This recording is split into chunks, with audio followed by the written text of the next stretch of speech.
This is Game Night with Josh Hennig on 97.3 ESPN and the free mobile app. Now, live from the Matt Blatt Kia Studios. Oh, what an attack! Whoa, what a move! Here's Josh Hennig. Football Friday edition of Game Night on 97.3 ESPN. Back in the saddle with you live on a Friday. Back to a little bit of normalcy here on a Friday. Been crazy the last few weeks between high school football and the holiday and everything. But we're back to talk some Eagles, talk some NFL, give you some college football picks. Got to bounce back from that 3-3 last week. I think we proved to everybody involved that I have a method to the madness, and the method of the madness is not winging it. Because winging it apparently gets you a 500 record. So we're going to try to do better a little bit later this hour with the Football Friday picks. We're still 53-32 on the year. We got a lot of Eagles to get to as well this hour. Also, NFL Week 13 preview with Andy McNamara. He usually joins us on Thursdays. Well, he was gracious enough to join us on a Friday for a Football Friday to get into NFL Week 13. His thoughts on the Eagles, the NFC East, as well as some guys you should and shouldn't pick for your fantasy football team for Sunday, Monday, and Tuesday are the games in the NFL. But we got to start here on Game Night on 97.3 ESPN with an interesting, to say the least, day of news when it comes to Philadelphia Eagles. And it started with the story that came out last night. You caught it on 97.3 ESPN.com and the 97.3 ESPN mobile app. The reports came out, and Doug Pederson confirmed them today, which I thought was interesting in and of itself, that he is not doing all the play calling. Now, he wasn't willing to indulge in how much he is or isn't doing, but he acknowledged that there are other people on the staff who are now doing play calling. And what stands out to me the most about this admission about Doug Pederson is, isn't this just on par for this year? Isn't this the most Doug Pederson, Philadelphia Eagles 2020 thing there is? You say one thing one week, the next week it's different. Story comes out, Doug's asked about it, doesn't give you the answer you thought. Surprises you actually a little bit, for the good and the bad. What was the value in saying for weeks, I'm the play caller, I take pride in play calling, I'm not giving up play calling, and now all of a sudden it's, oh yeah, I give some, I spread out the wealth, is basically the way it looks. Oh, Press Taylor gets a little, Rich Scangarello gets a little. Maybe that's the real problem with the Eagles offense. Maybe the real problem with the Eagles offense is that nobody knows who's really in charge, and you have three different people calling the plays.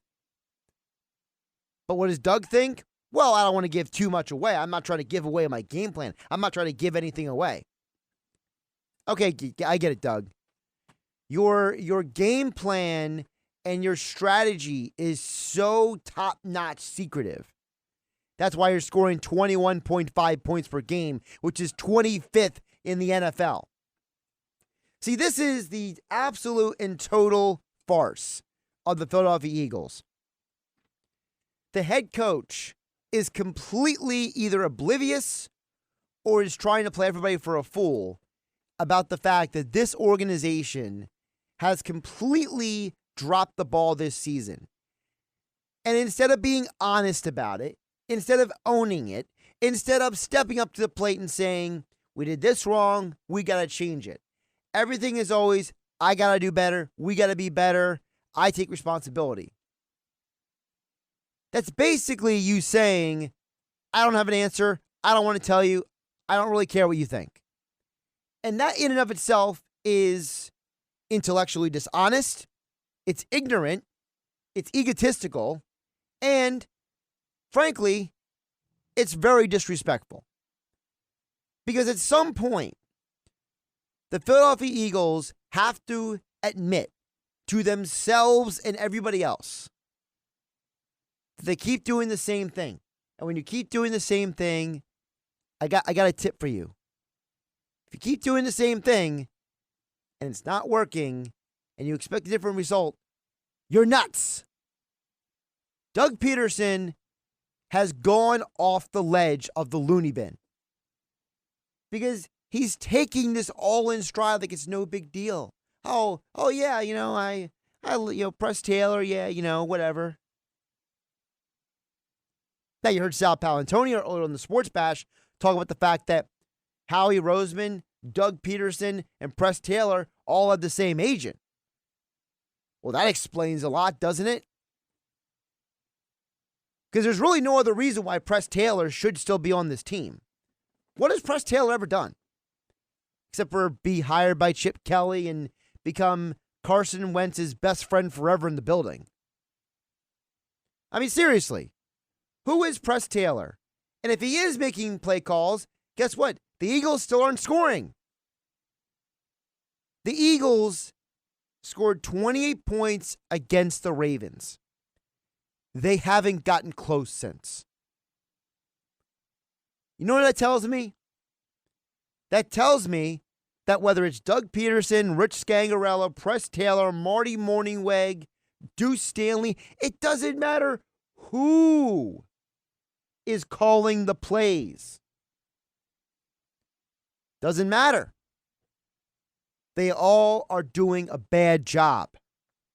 They all are not living up to their responsibility.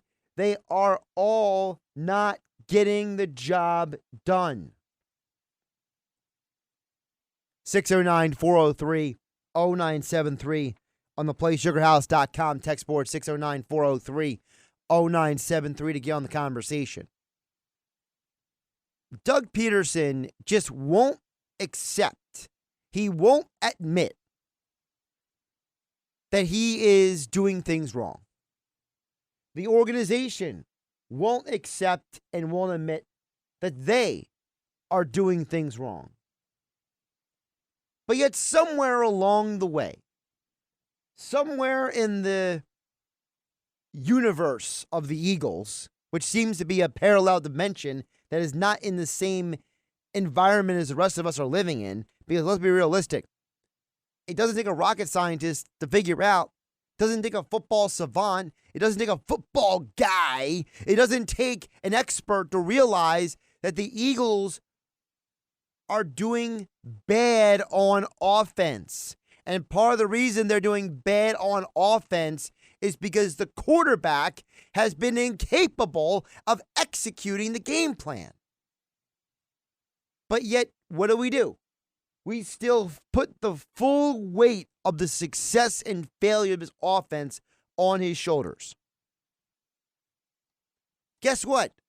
Around the rest of the NFL, coaches are not all asking their quarterbacks to win them every game. Cam Newton said this week he doesn't care about personal stats. He cares about wins. And he doesn't care what anybody thinks. You know what Cam Newton's doing? Cam Newton's trying to rebuild his career after an injury and a falling out with the Panthers. And he's doing a darn good job of it. Yeah, the Patriots are 5-6, but at 5-6, the Patriots look like a much more functional football team than Philadelphia Eagles. How about we go to a winning team? Cleveland Browns. They have the best running attack in the NFL. And part of that is because it's all Baker Mayfield. You're not going to throw a bunch. We're going to run the ball with Nick Chubb and Kareem Hunt, and we're going to run off a play action, and you're going to go on rollouts, and we're going to limit the responsibilities on your shoulder. They're 8-3. How about the Buffalo Bills? They lead the AFC East. But they're not asking Josh Allen to win them every single game. They run the ball more than the Eagles. And by the way, when they do ask Josh Allen to take deep shots, he's throwing to Stephon Diggs. Carson Wentz is throwing to basically nobody sometimes. No, I mean literally nobody. There's times he's throwing the ball, I don't even know who he's throwing to. I don't even think he knows who he's throwing to. You know, the Philadelphia Eagles have the same number of wins as the Los Angeles Chargers. Yeah, they both have 3 wins. One team's got a rookie quarterback. The other team's got a 5-year veteran. Something's wrong with that picture. Philadelphia Eagles have How many points this year? Oh, that's right. 237 points. Justin Herbert and the Chargers have scored 277. That's 40 more points on the year. Just to drive this home, may I mention to you the teams that have scored more points this year than the Philadelphia Eagles at 237, at 3-7-1? Those teams include the San Francisco 49ers, who have played 3 different quarterbacks this year. They've scored 261. How about the Detroit Lions, who just fired their head coach and their GM? 252. How about we go to the AFC? Remember I told you about the Browns? They're at 265. Hey, how about the Miami Dolphins? They played 2 quarterbacks this year. Oh, that's right. They're at 284 points scored this year. You know who else has scored more points than the Eagles? The 4-7 Houston Texans at 268. But yet I'm supposed to believe that everything is just okay. Everything's fine. Everything's cool. We'll figure it out. We got to do better. That's what I keep being told. No. You don't have to do better. You have to do different. Whatever you're doing is not working. And I don't care if it's Doug Pederson, Rich Scangarello, Press Taylor, or Mickey Mouse calling the plays on Sunday. Whoever's been calling the plays should either stop calling the plays altogether, or whoever's in charge of the game plan that keeps wanting to put the full weight of the Eagles' offense on Carson Wentz's shoulders should be told to stop talking. Because let's be realistic.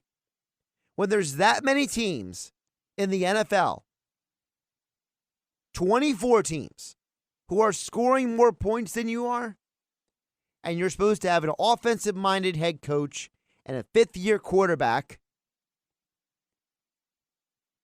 I'm sorry, but telling me that you don't want to give too much away of your game plan, and part of the excuse is you want to have a competitive advantage. Listen, Doug, you don't have a competitive advantage even if you hit away your play sheet away from your own team. At the end of the day, the other team seems to figure out what's coming at them.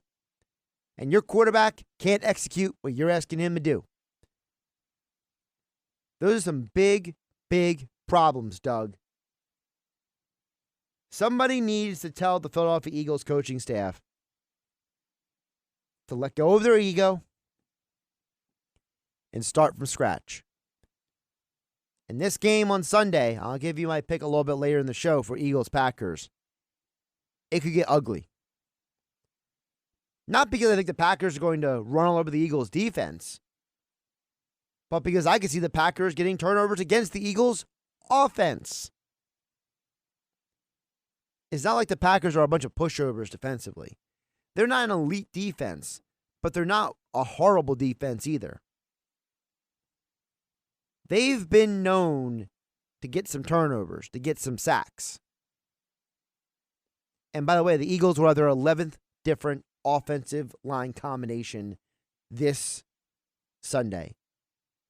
Now, I'm glad to see Jack Driscoll back at right tackle because I think he's a way better tackle at this point in his professional life than Matt Pryor is. But I'm not even sure if even that's going to fix everything. 609-403-0973, theplaysugarhouse.com. Text board 609-403-0973 to get on the conversation. Game night here on 97.3 ESPN being brought to you by GMS Law. Make the right call with 4 convenient locations to serve you. Visit them online at gmslaw.com. We'll get to your text messages a little bit later this hour. Plus, Andy McNamara from Sportsnet will join us coming up next to get into the Eagles, the NFC East, Fantasy Football, NFL Week 13.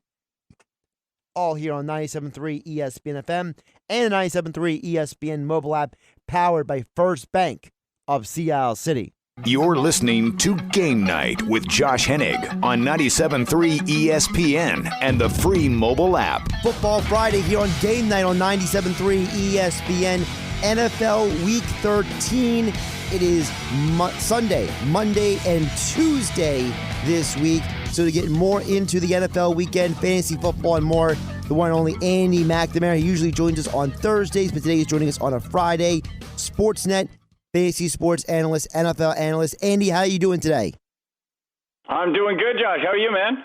I'm doing pretty good. So a little bit weird how this week started. I feel like you're going to be looking at a lot of things differently for fantasy football in the NFL this week because there's no Thursday game. The last week ended on Wednesday, so it throws everything in the whack. What is the biggest thing you're looking at right now in this bizarro week we're dealing with?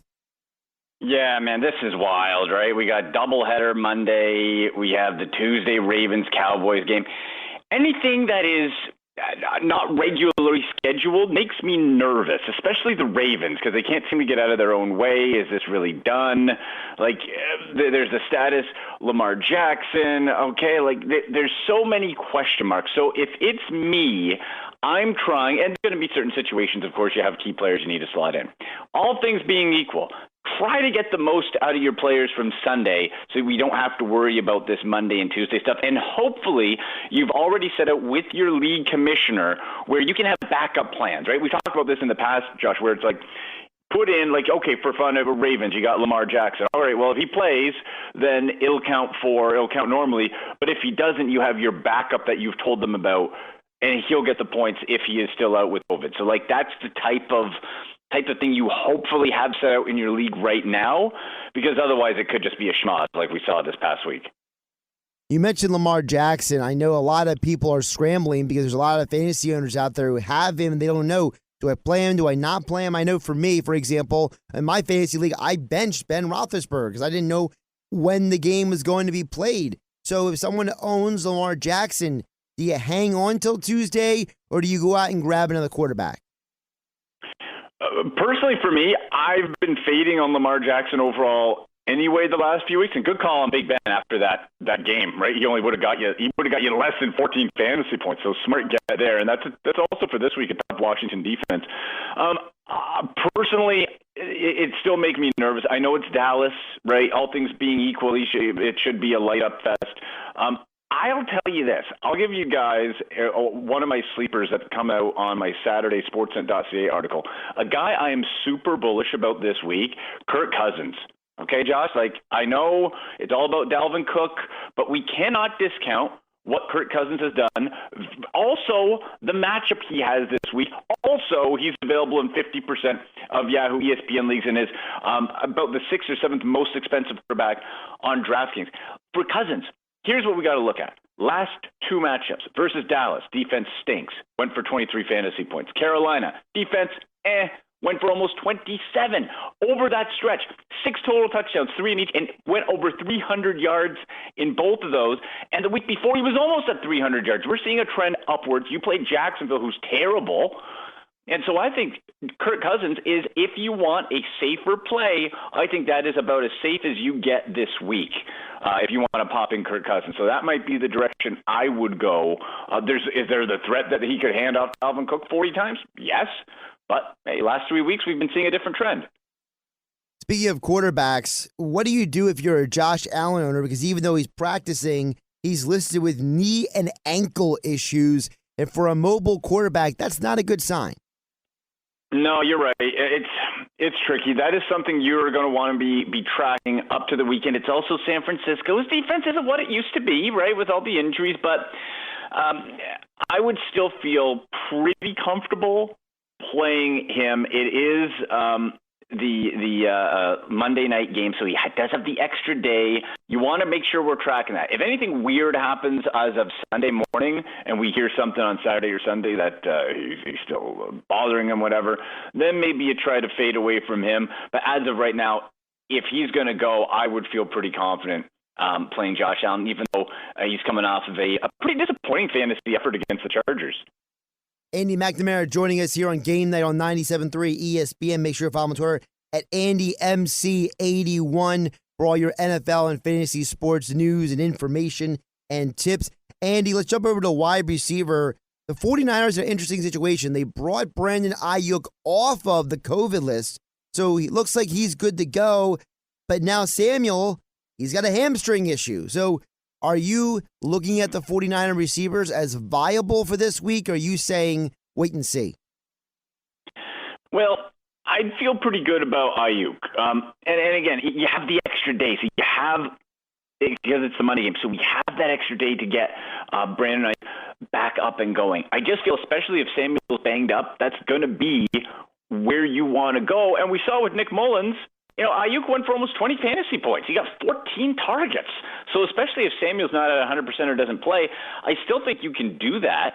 And especially if we're looking at PPR, I think Ayuk's a smart play, even half-point PPR, because he's finding the end zone with Mullins. And it's a case where I just feel you can go and look his way just because there's not a lot of dynamic options right now for the 49ers when it comes to guys that can catch and run. Jumping over to running back, Clyde Edwards-Helaire has the dubious, infamous illness listed next to him on the injury report. We know what that works with the COVID situation. Even if you don't have COVID, they tell you got anything, stay home, rest, don't come in the building. So if he's not practicing, if he doesn't play, is this a Le'Veon Bell game?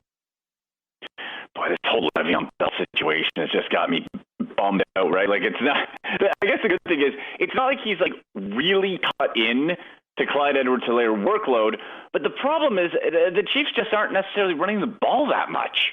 They're just like, yeah, you know what, we got Pat Mahomes, we're just gonna sling it.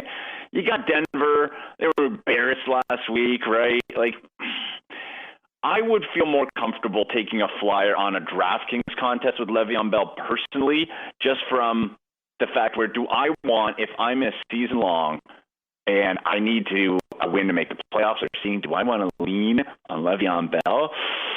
I don't. Like, I personally would probably try to lean more towards a Devontae Booker with the Raiders. That's a guy I picked up against the Jets. We've seen some standalone value. Josh Jacobs is a little dinged up, and I think versus the Jets, especially if the Raiders can get up and they don't want to injure people, just game script-wise could benefit Booker. And he was in my Tuesday waiver wire article on Sportsnet.ca, Josh, and he was owned in 10% of fantasy leagues. He's jumped up about 20% from there. So he's widely available. And that makes, if you're, not a perfect world, but I like that matchup. Andy, I got to ask you about tight end, because a guy that you were really hot on earlier in the year, Robert Tonyan, he had that dip. Is he back? Is he not back? Was this a temporary moment in time for production? What do we do with your boy, Robert Tonyan? Oh, boy, Tonyan. Hey, back-to-back weeks, Josh, right? Hey, back-to-back weeks, touchdowns, finding the end zone. And these were against top-end defenses. They're not playing scrubs here. You scored a touchdown, 15.4 fantasy points, 5 for 5. He hasn't dropped a pass in 2 weeks. 5 targets, 5 catches each of the last 2 games against that Colts defense, Bears defense. Now you're going up against Philly? Well, you know what? That's a situation I think you might be able to exploit. Now, Philly's given up the 11th most fantasy points to tight end. There's always the chance, though, of course, that he just unloads it to Devontae Adams all day. But the last 2 weeks has given me hope that, yeah, maybe he is back in the fold and it is not just dependent on a receiver being out. With how thin that position group is, I would feel comfortable rolling with him. And on the other side of that matchup, you got Dallas Goedert still, who's popped the last couple of weeks. I like that. And one other guy to keep an eye on too, Trey Burton has reemerged with the Colts as their top tight end. And you're taking on Houston. That Houston defense scared anybody? I don't think so. And you have Trey Burton in PPR back-to-back week, double-digit fantasy points, and touchdowns just like Tonyan in consecutive weeks. So I think those are cases where we have at least established a pattern. We've established a mini trend over 2 games, and you can pop them in. This tight end group, we can't be too picky, so that's sort of what I'm focusing on. I'm like, okay, what have I seen that's not just a flash, that we can sort of see as a trend, and those are some of the guys that you can do that for. Andy McNamara joining us on the Boardwalk kind of hotline here on Game Night on 97.3 ESPN. Make sure you follow him on Twitter at AndyMC81. Andy, a couple regular football questions I got for you. I'd be remiss if we didn't touch on a couple things before I let you go. I feel like you and I have talked for months about the saga that is the Philadelphia Eagles here in this backyard. And, now this team, it's another thing. Now Doug Pederson suggesting, I haven't been calling plays the whole time. Carson Wentz still looks like a dumpster fire. The Eagles, the metrics say they have a chance to win the division, but it doesn't look like it. So what on earth do you think of this Eagles team? Boy, it's so disappointing, right? Like really, it's just everything's there. I still blame more so the front office. Now, ultimately, it's going to fall on the quarterback and the head coach to make it work, right? That's it. Front office buys the groceries. They got to cook. But I still go back for 2 years. They kept hosing them with those old injury-plagued wide receivers. Like we talked about on the show, Alshon Jeffrey, Deshaun Jackson have been done for 3-4 years. You keep bringing these guys back. You keep having to rely on these guys. And then when they inevitably get injured, then you're sprinkling in Greg Ward. You're hoping a Richard Rodgers at tight end. You're hoping this and this and this, and Jalen Reagor hasn't let the world on fire as a draft pick. So what are we expecting, right? Like it seems like a lot was stacked, and now Wentz has a voodoo spell or something on him. He's got the yips. I was confused too. Like, I guess it was gamesmanship by Pederson, but I thought we would see more Jalen Hurts last week. That didn't work out. So it's a case where I think, man, you know what? You just gotta hold on and hope that none of those other divisional teams go on any sort of a run. Because I'll tell you this, Washington with Alex Smith, they're not like super exciting to watch, but they're functional. They're starting to win games. And I think it's a very real possibility that when we look at how that team is situated and really knowing what they are and what they can do and cannot do, for me, Washington's got to be the favorite right now. I still think there is absolutely a way if the Eagles can just shake themselves out of this funk and get Carson Wentz even back to, or switch to Jalen Hurts, something. You got to slap this team in the face and wake them up a bit, because you're 3-7-1 right now in the things. You're third. Unacceptable. It's unacceptable, but it's also just makes no sense, right? Like, you have a Super Bowl winning head coach. You have a quarterback going through 7 interceptions each year for 3 straight years. And then all of a sudden, bam, 2020 happens. And I feel like 2020 is not even an excuse, because I look around the NFL, there's no team that is this messed up offensively outside of the Jets. Right. And Josh, think of it too. The Eagles were the only team with a returning head coach. They had that advantage in this COVID-shortened offseason. That should have been their advantage. And instead, you have the Giants now at 4 wins. And who even knows? I don't even think we can fully discount the Cowboys. Like, if Andy Dalton can get into any sort of rhythm, he's proven to be over his career with much better weapons in Dallas, by the way, right now, than he had in Cincinnati the last couple seasons. He's proven to be an above-average quarterback. In this division, an above-average quarterback might win you the NFC East. So it's more, I think, of right now with the Eagles. Like, maybe they just have to get like a couple lucky bounces. Maybe they just have to eke out some weird win. Get a W.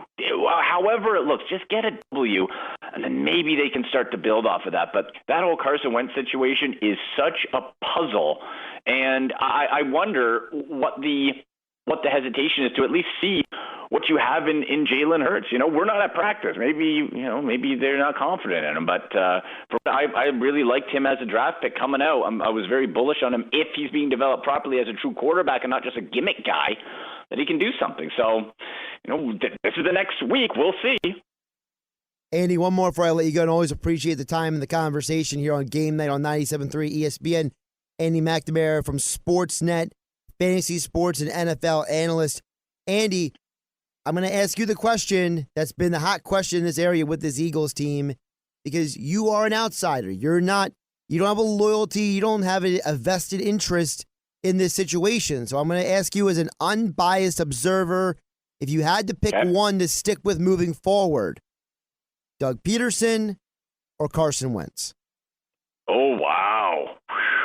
And I can only get one moving forward. Boy, you know what? Tougher to find a quality franchise quarterback coming from a Cleveland Browns fan. I know what happens if you don't got one.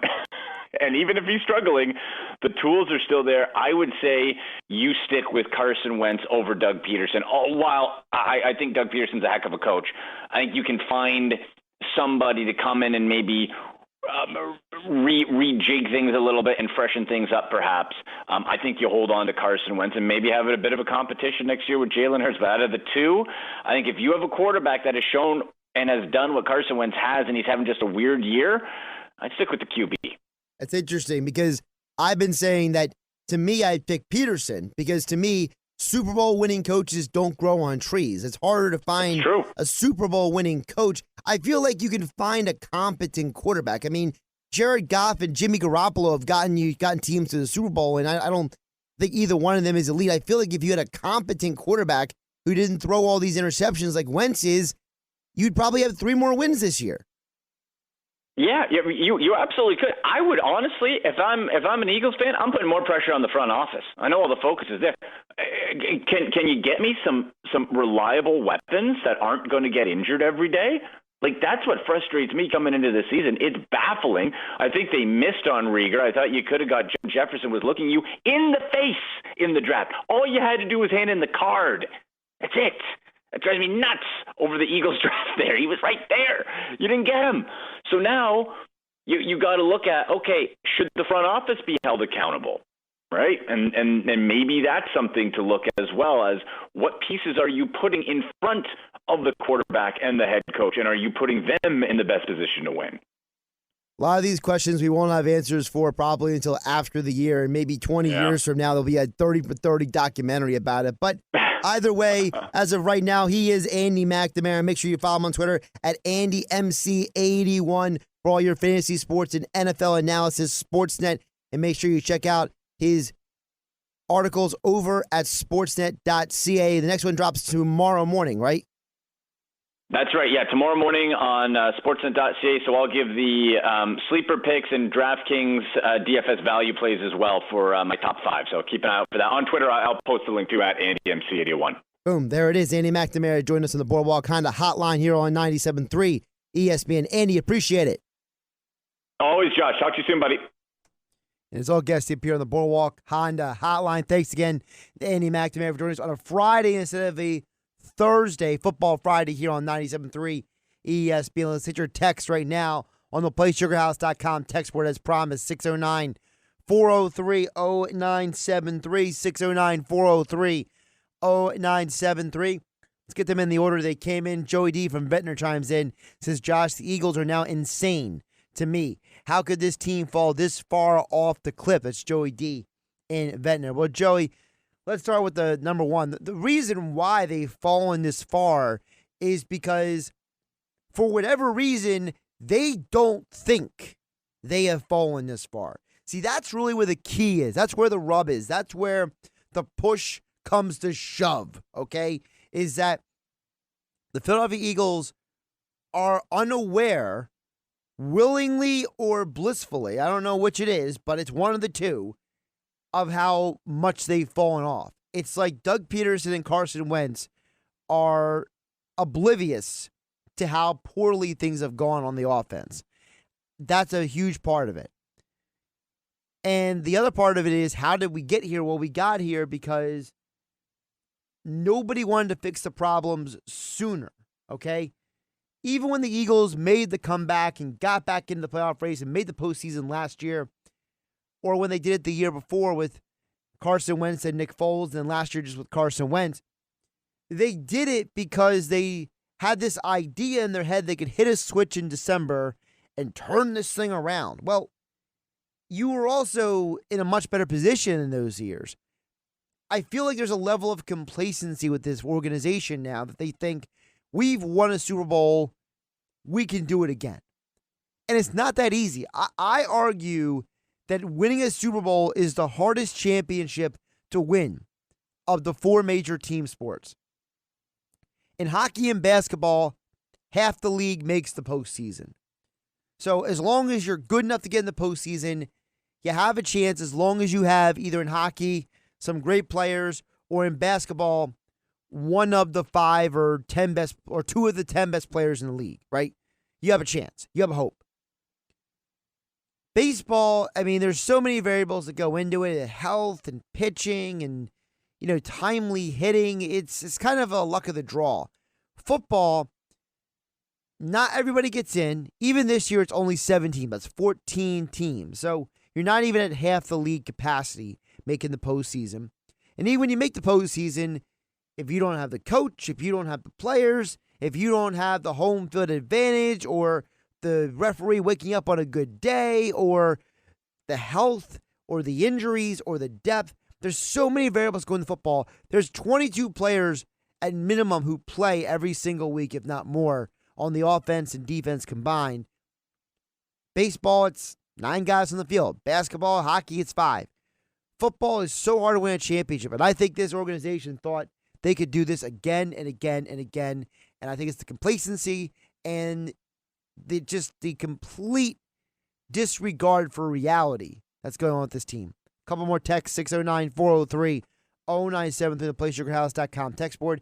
Dan in EHT says a few plays a game is what the Eagles are missing. Well, the problem, Dan in EHT, is that those few games the Eagles are missing, those few plays each game, that's on the quarterback. You go back and watch those games. There are plenty of times that Jalen Reagor, Greg Ward, Dallas Goedert, Miles Sanders, Boston Scott, they're open. But Wentz either refuses to throw the ball because he's looking for the big play and not the smart play, or he's staring at one side of the field and never looks and scans the rest of the field because he's zeroed in on one player in one situation. So those few plays a game that the Eagles are missing, that falls on the quarterback, Dan EHT. If the quarterback makes some of these plays and doesn't throw some of these interceptions, maybe the Eagles have 2 or 3 more wins at minimum. Maybe instead of being 3-7-1, they're, 5-1. It certainly would be a lot better than they are right now. I mean, you could argue that the Washington game was completely on Wentz and the interceptions. You could argue that the Bengals game was too little, too late. You could argue that they should have found a way to beat the Giants. They should have found a way to at least keep the Seahawks game more competitive than it was on offense. The defense did their job for the most part. And the Cleveland game they could have won because their defense only allowed 13 points. The other 9 points were thanks to the offense being ridiculous. Let's get one more text in here, 609-403-0973, 609-403 on PlaySugarHouse.com text board. Texture says, the NFC East is a 2-team race between the Giants and Washington. I am not an Eagles fan. That's why I see the situation more clearly than everyone else. All right, so here's the deal. I agree with you about Washington. I can't with the Giants, all right? I was talking to a Giants fan the other day, and he's like, oh, man, you're the Giants. They're hot. I'm like, yeah, well, Daniel Jones is injured now. And he turns to me and says, well, you don't believe in Colt McCoy? And I said, no. Colt McCoy was one of the arguably 20 greatest college football quarterbacks all time, okay? You can make the case that his stats, his accomplishments, he's one of the greatest college football quarterbacks to never win a national championship easily, all right? But he's not a great NFL quarterback. He doesn't have Daniel Jones' mobility. I think Jones has made incredible strides under Jason Garrett. Never thought I'd say that in a million years. And without him playing this Sunday, I think the Giants might get crushed by the Seahawks. You thought the Eagles game was bad. Woo! This game, Seahawks-Giants, this might be a bloody Sunday, for goodness sake. I mean, it's going to be bad. It's going to be bad. So, no, I can't give you the Giants. I will give you Washington. I think the division right now is Washington's to lose. Because, number one, they have the quarterback with the most experience at winning right now of all 4 teams. It's Alex Smith, Carson Wentz, Andy Dalton, and Daniel Jones / Colt McCoy. In that scenario, in 2020, I'll take my chances with Alex Smith, because Alex Smith will do one thing. He won't turn the ball over. He won't make dumb plays. He may not always do the best thing for his team to win, but he'll do the safe thing. He's not going to put you in a lot of positions to have problems. So I don't see the Giants. I understand that they play hard. I get all that. I've heard that 100 times. But I told the Giants fan the other day, I'm like, look, this is not your year. You're a year away. When Saquon Barkley comes back and when they get another quality draft class under their belt, then they have a chance to really turn the key. And whether that's with Daniel Jones or not, I don't know. I still don't believe in Daniel Jones, but I give the guy credit for making some incredible strides this year. Yes, the defense is playing hard. Joe Judge has lit some life back into that organization. But to me, this is Washington's division to win. They have Ron Rivera and Jack Del Rio, who are doing an incredible job with the defense. The running game for Washington between Gibson and McKissick has just been dynamic. Terry McLaurin is making his statement as one of the 20 best wide receivers in the league at worst. So to me, it's Washington's division to lose at this point. And the Eagles and the Cowboys and the Giants are all chasing them. Keep a text coming, 609-403-0973, theplaysugarhouse.com text board. Of course, Football Friday picks still to come here on Game Night on 97.3 ESPN FM and the 97.3 ESPN mobile app, powered by First Bank of Seattle City. Now, more Game Night with Josh Hennig on 97.3 ESPN and the free mobile app. Josh Hennig here on Game Night on 97.3 ESPN Football Friday, being brought to you by weightliftinghq.com. Listen, 2021 is right around the corner, so whether you want to work out exclusively from home or you want some workout equipment to supplement your workout routine, or maybe you're trying to find that gift for that health and fitness or weightlifting enthusiast who you care about, well, weightliftinghq.com is here for all of your needs.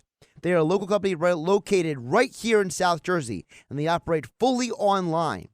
So whether you need bench and squat racks, kettlebells, dumbbells, cardio and fitness machines, or accessories like heart rate sensors, fitness watches, resistance bands, and more, you can't beat their local customer service, their equipment delivery, and incredibly competitive prices. So check them out online at weightliftinghq.com and use the code RADIO10 at checkout for 10% off your entire order.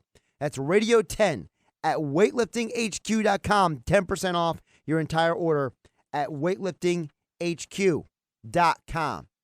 All right, college football again this weekend. Our overall football picks went 3-3 last weekend. So I think one of the things we learned is that when Josh doesn't do his research, he's going on feel and instinct, and feel and instinct only gets you so far. Feelings can lie to you. So let's try to be a little bit better this week, 53-32 overall on the season. Here's my picks for the week, and I'll give you my games to watch at the very end. Penn State at Rutgers. Rutgers plus 11.5. This is for you Pennsylvania and Delaware listeners. I think Rutgers is being straight up disrespected. A double-digit underdog at home against a Penn State team that has one win on the season. Scarlet Knights are 4-2 against the spread this year, and their offense is averaging 30.8 points per game. That's the most by a Rutgers team since 2007. Penn State's defense is struggling. They're only allowing 32.8 points per game. I think Rutgers can actually win this game outright. So I'm taking the points. 11.5 is way too much. I think Rutgers has shown that they are not the worst team in the Big Ten anymore, to say the least. Staying in the Big Ten, Ohio State, Michigan State, it is on. They have confirmed it. And Ohio State did not play last week due to COVID-19 protocols. They are back on the field in East Lansing. But we don't know how many players are actually going to play. We don't know who's actually going to be on the field. So why a 24-point spread? The Buckeyes have only won one game this year by 24 or more points. That was the 52-17 win over Nebraska. Their defense, which sends some of the best talent in college football into the NFL draft, they're missing those guys. Okudah, Chase Young, they're allowing 25 points to Penn State, 27 to Rutgers, and 35 to Indiana. Michigan State, they're coming off their second big upset of the year, 29-20. I think Ohio State is not 100% in this game. Give me the Michigan State plus 24. Let's head down the SEC. Florida minus 17.5 at Tennessee. Since their loss to Texas A&M, the Gators offense has been on fire, averaging 44 points per game, and their average margin of victory is 22.6 points per game. On the other side, Tennessee has lost 5 straight games, and their average margin per loss is 21 points. This is a rivalry game, but because of COVID-19 protocols, there are no more full stadiums, no more crowd noise to get in the way. And combine that with a struggling Tennessee team, Florida's trying to make a statement every week on their road to the SEC championship game. Give me Florida, the minus 17.5. I'm going to go to Tulsa at Navy. Navy plus 12. Remember, this is a huge game for Navy. It's the week before the Army-Navy game. They're preparing for their huge rivalry game, and they're going against a Tulsa team that is allowing an average of 179 rushing yards per game in their last 5 games, which opens the door for the Navy rush attack, which is averaging 192.8 rushing yards per game. Even though Tulsa has won 5 straight games, their defense, they've allowed at least 24 points in each of those 5 games. I think Navy, too big of a line, plus 12 at home. 2 more games for you to hit on. BYU, Coastal Carolina. I cannot wait for this game, but I told you this 2 weeks ago. Appalachian State, Coastal Carolina, they hadn't played a good offense. BYU is the best offense Coastal Carolina has seen all year. Coastal Carolina allowed 23 against Appalachian State. BYU will score more. Give me the over 61. And they have finally Oregon State. Oregon State being disrespected. Plus 11 at Utah. Give me Jamar Jefferson and the rushing attack for the Beavers at an 0-2 Utah tomorrow. I'm Josh Hennig. This is Game Night. Have a great weekend.